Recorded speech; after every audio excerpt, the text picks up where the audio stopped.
Hey guys, well, I have some breaking and sad news. Paul Walker, the star of Too Fast, Too Furious, The Fast and the Furious, and, a lot more movies. Well, I wanted to let you guys know that he has died at the age of 40.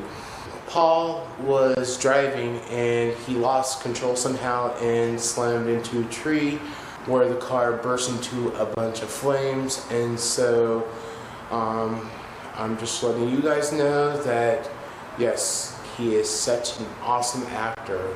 It is still unclear what caused the accident or what caused Paul to spin out of control. The story is developing, and peace.